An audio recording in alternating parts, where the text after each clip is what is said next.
When you play the Game of Thrones, you Subscribe and like. or you die. There is no middle ground. Alright, hello YouTube, welcome back to the Grease Goblin YouTube channel. And in today's video, we are going to be doing my season finale video for House of the Dragon. We're going to just review it, talk about the things that I liked, what I didn't like, what was a bit weird, and how the season was as a whole. Let me know what you guys think down in the comments below before I get into it.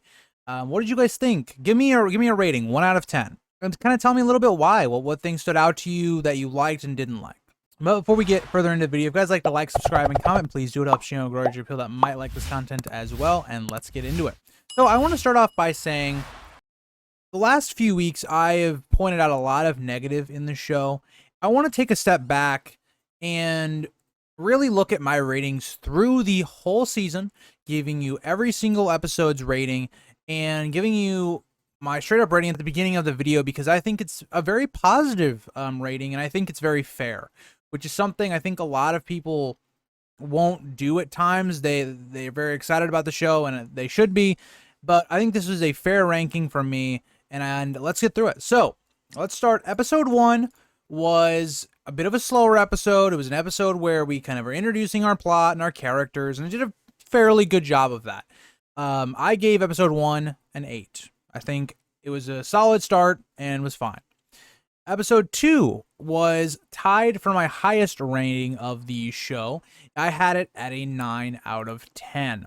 I thought that episode 2 did a really good job of establishing our characters and really leaning into the relationships, good dialogue, good plot, good establishing shots and all that. So I think episode 2 was a pretty solid 9 out of 10. Episode 3 I had as the weakest of the entire series. Episode 3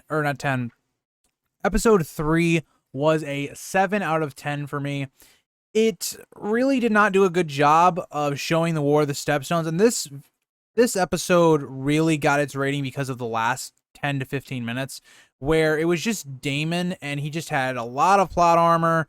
The entire battle scene was pretty poor. I think it was one of the worst of the entire series. It did a very bad job of adapting the War of the Stepstones in general, and I know they had to get through it, and they wanted to get to the start of the Dance of the Dragons by the end of the season. But when you look at the rest of the season and how much almost filler there was at times in certain episodes, I think we could have seen more of the War of the Stepstones, and we would have been fine, and I think it would have been better. But because we didn't see that, because of how they handled the Daemon and Velaryon plot in that episode, I gave it a 7 out of 10. Episode 4, I gave a 9 out of 10. It was another very strong episode. Again, returning to great dialogue, and I think I really liked the first 5 episodes a bit more than I liked the last 5. Moving on to 5, 6, and 7, I all had them at around a solid 8 out of 10. Certain episodes did really weird things. For instance, in those episodes, you had Joffrey's death at the wedding. Really weird change, and that's kind of how I think 5, 6, and 7 all felt. They all felt like they were still progressing the plot pretty well, but they always ended on a very weird note. And that's just kind of how I felt about 5, 6, and 7. 8. So 8, this is the big Viserys episode. It was where he dies. It's where he had his big kind of heroic arc trying to save Rhaenyra one last time, and I think his performance overall elevated episode 8 to a 9 out of 10. I think there are things within episode 8 that hurt the rest of the series, but for me, I liked that episode a lot, and I think it was definitely up there as one of my favorites. Number 9, I had as the second lowest rated episode at like a 7.2.5 in there, in between a 7 and an 8. And it just did a lot of things that were disappointing to me. If you guys want to see, again, any of my longer discussions on why I didn't like or I liked an episode, I would watch the streams I did on these episodes or the videos, because I did a midway through reviewing the series. I kind of started just doing streams because they were longer. There was no point doing a review when it was just the same thing I was talking about in the stream. So again, I would watch the stream if you want to hear my more vocal thoughts and a lot more on those episodes. And then our season finale, I gave it a solid 8 out of 10. I think it disappointed me in a couple areas, but it was very good in other areas. So it was a very mixed bag for me. but I gave it a very good 8 out of 10. Production was great throughout all of these episodes. I think the visuals are pretty good all the way through. Some of the best acting I've seen in a while. So, especially on a TV show, they did a very good job. So, what I ended up doing and how I ended up rating the episode on a scale of 1 through 10 is I just took the average. I took the average of all 10 episodes and what I gave them, and it came out to be a solid rating of 8.1. And I think that's a pretty fair rating. I think that there's going to be people in my community that are going to not like that. I think they'll be even lower than that. I think there's a lot of people in my community that are going to be a lot higher than that. But to me, I think this is a perfect margin because I talked about this on a comment I did for House of the Stag in one of his videos, where the whole show really is present in the finale. So if you look at the finale had a lot of great moments. Rhaenyra's coronation was a fantastic shot. The music was great. The visuals were great. Everything builds to that scene, and it was a great payoff and wonderfully shot scene. You also have great scenes like the Black Council, and that's very present throughout the entire show, especially as a book reader. There are shots and scenes that I've wanted to see for a very long time that are some of my favorite moments in all of A Song of Ice and Fire lore and A Song of Ice and Fire as a whole that were amazing to see throughout the show. A lot of characters that I wanted to see that were done well at the time, others not so much. And that is kind of what holds this show to an 8 for me, is that there was a lot of good in this show, and that's how I define the show. It's good, but flawed, and makes a lot of weird decisions that could hurt it in the future, right? Because already I think you're seeing some of the, I'm not saying a lot of the fan base, I'm saying some of the fan base already start to lose trust and faith. And that's because of Game of Thrones. Because we saw, Game of Thrones, a lot of people overlooked a lot of the issues because of how much they loved the show, and eventually it crushed them in the end in season 8. I think a lot of people are going to point out flaws. I am one of those. That happens in House of the Dragon because they don't want to see it become something like Game of Thrones. And to me, there are a bit of concerns. Like I said, probably in the title or the thumbnail, the season was good, but not great. This was no Game of Thrones season 1. Game of Thrones season 1 was, in my opinion, a perfect adaptation of book 1 and ended on a perfect note. It was much more of a traditional story and how you would end it. The way that they ended House of the Dragon season 1 is quite weird. We have this big whole thing that Luke dies, and then it's the shot of Daemon giving, Rhaenyra the news, and we get this look of just anger on Rhaenyra's face. And it leaves a lot to be desired. It's a very awkward and weird cut to the end. So again, a very weird place to leave this season. And I've been very positive, I feel like, so far in this review. So I want to talk about a little bit more of the negatives and things that I think held the show down for a lot of people, especially book readers. This is especially going to be pointed towards book readers. I know casual fans will like the show much more than book fans will, and that's because they tried to cater a bit to the casual fans. But let's talk about what things held back the show. I think characterizations, for the most part, was a driving factor of holding this series back from being a higher rating for me.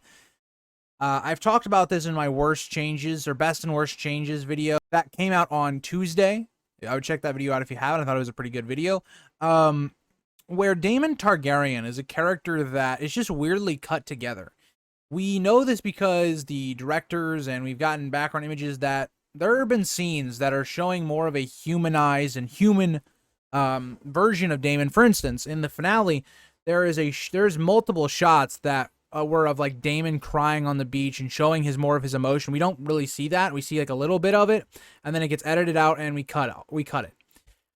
It just feels like they are trying to make Daemon a villain when they're not willing to do that with any other character. It's just very odd to me that like Daemon is the one character that they are willing to just do every villainous thing with. That maybe happened in Fire and Blood, maybe it didn't. There's a lot of rumors with Daemon, and Daemon is much more of a morally complex and gray character in the book that I just don't like this portrayal of him where he is a villain, right? Like when he starts choking Rhaenyra, right, in episode 10, a lot of people really hated that. To me, that was within his character. The show had built him into a character like that. He's done so much horrible, awful things in his life already just in the show that this doesn't surprise me. This is who Daemon is in House of the Dragon. He's a psychotic, insecure, cruel dude. He doesn't have a lot of redeeming qualities. Even the redeeming qualities that people like to talk about with Daemon is, well, he's a protector of his family and all these things. And I'm like, no and yes and no. I mean, he just choked out, or he was attempting to choke out his wife, also is his niece. He also basically neglects his children. He also made Viserys' rule hell earlier on in the series. So, what is he? Does he protect his? Does he care about his family as much as they're making it out? I don't think so. So characters like Daemon, Alicent. Alicent's a really weird one for me because Alicent as a whole in this entire season was very good. I think if you look at episode 1 through beginning of 8, so like majority of this season, she was the strongest character to me when it came to her actual character arc and her building up of as a character.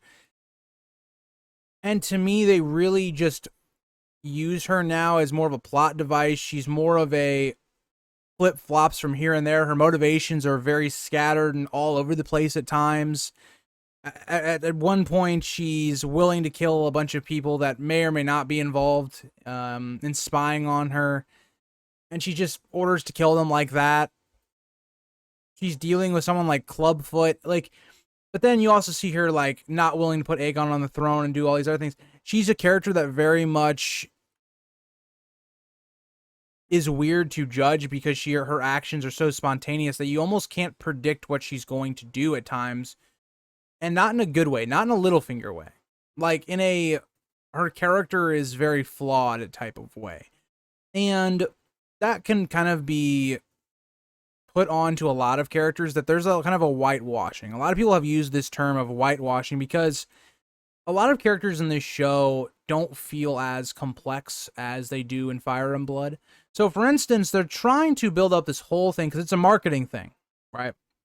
Let's think back to Iron Man and Captain America in Captain America Civil War. It was a big marketing thing. Who are you supporting, Captain America or Iron Man? That's how they built the intrigue of the movie. That is what they're going to do for season 2. The whole intrigue around season 2 is going to be, which side are you on? Are you on the green side or the black side? Well, the problem with this is it's much more of an argument in Fire and Blood because Rhaenyra is not the character that we get in the show. Rhaenyra is much more dark at this point, right? If we even look at something that happens in episode 8. So Vaemon dies, right? He gets his head cut off by Daemon. This event happens much differently in the book, where Vaemon starts saying his things and saying his treason or whatever. Rhaenyra has Daemon kidnap him, bring him back to her. She then kills him in cold blood. She doesn't need Viserys' approval, nothing. And then feeds his body to her dragon. Does that sound like the Rhaenyra of the show? So the problem has become Rhaenyra is the main protagonist. Nobody can argue that. She is the good guy. Out of the two sides, like Alicent and Rhaenyra, she is the quote-unquote protagonist. So the problem becomes, okay, well, you haven't built Rhaenyra's character, so I would say a bulk majority of people, just based upon Rhaenyra as a character, are going to support her over someone like Aegon, who's, a rapist, other things. Alicent, who's a character that has done much darker deeds than Rhaenyra has up to this point. That, to equal the sides out, right, you have to then start reverting the characters of a lot of the Greens. So you have to make Alicent feel way more conflicted about crowning Aegon. You have to have Aemond being a character that accidentally kills Luke. You have to have all these ideas here that make it to where the Greens have a lot more humanism characteristics, I guess, or more motivations. And it just kind of takes away from, in my opinion, what the Dance of the Dragons is and how I interpret it in Fire and Blood. So I think for me, that is something that is really big to talk about because it will impact the future of this series, good or bad. And maybe we'll see a good outcome, but that is something a lot of people have complained about. It's something I've complained about a lot. And it's something that I think is holding back this show because every time I feel like in this show that there is going to be a perfect episode, right? The finale, right? Let's talk about the finale. Leading into the last, I would say 15 to 20 minutes, had this episode as a 9 out of 10. The only thing I didn't like was I didn't like Daemon in the episode. And I didn't like that we didn't really get Rhaenys kind of justifying why she didn't kill the Greens. She says one sentence and then nobody really presses her about it. Outside of that, I thought it was pretty decent. It was pretty good. It was great even up to that point. And then the ending, again, it's just a questionable ending with why? Like, they're doing such a great job of building these episodes. And that's my common theme for a lot of these episodes. A lot of these episodes, when I was watching them, started out as being 9 or 10s. And then they finish, so within the last 10 to 5 minutes, we end on a very weird change to the source material. Or just a dumb decision. Right? That has ripple effects.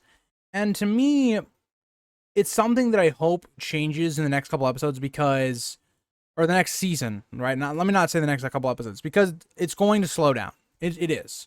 If they want to do 4 seasons, it's going to slow down. We're going to see a lot more of how the war develops. We're going to see more plot lines. It's going to feel much more like Game of Thrones in like season 2 or 3, where we're going to have multiple plots going on. We're going to have Jace, because you got to remember Jace is going to the Vale, and then he's going to go to the north, so he's got his own little adventure. We're going to have, hopefully, we're going to see Alicent and Viserys' 4th kid, Daeron, with the High Towers and kind of the south, that plot. We're going to still have our King's Landing plot. We're going to have our Rhaenyra plot. Daemon has said he is going to go to the Riverlands, so we're going to see like a Riverlands plot. So what I'm saying is the story is going to expand, which is another thing that season 1 was not exactly a letdown because I figured it was going to be like this, but Westeros felt very small in season 1. We didn't really explore much of the world outside of Driftmark, Dragonstone, and King's Landing. That was really our main plot, which is fine. Again, we didn't have time to really explore a bunch of other locations, but it's something that I think season 2 will definitely benefit off of. But yeah, so that is kind of my overall review of the season. I think it was very good. The production was great. The music was great. The costume design was great. A lot of things were good in this season, and I think the reason I don't have this season ranked higher in the ratings is because of characterizations, because of the writing at times, because of how they edited the episodes at times. To me, that holds this series back. Season reminds me a bit of season 5 of Game of Thrones because it's season 5 loosely was still adapting the Song of Ice and Fire. Let's put it that way. And to me, I think this is a fair ranking for House of the Dragon. I think an 8.1, 8 out of 10. It was a B. It was good. It was a solid first season, but it did leave a lot to be desired. And hopefully they can improve on some of the criticisms I've given or other YouTubers or people with more influence have given, and they build upon those and really work through those in the next season. So thank you guys for all sticking along the ride of House of the Dragon Season 1. I will still be doing videos and covering House of the Dragon and doing more videos on A Song of Ice and Fire. And another major announcement here is that since House of the Dragon will not be coming out every week anymore, we will be doing, back to the A Song of Ice and Fire brackets or discussion streams every single week. Maybe 1, maybe 2 every week. Not sure. Depends on how free I am going to be from week to week. So yeah, I hope you guys are excited to kind of get back into the groove of the A Song of Ice and Fire content when it comes to more of the main story. But yeah, thank you guys all for watching and sticking around on this journey, and I'll see you guys all in the next video. Bye, guys. If you think this has a happy ending, you haven't been paying attention.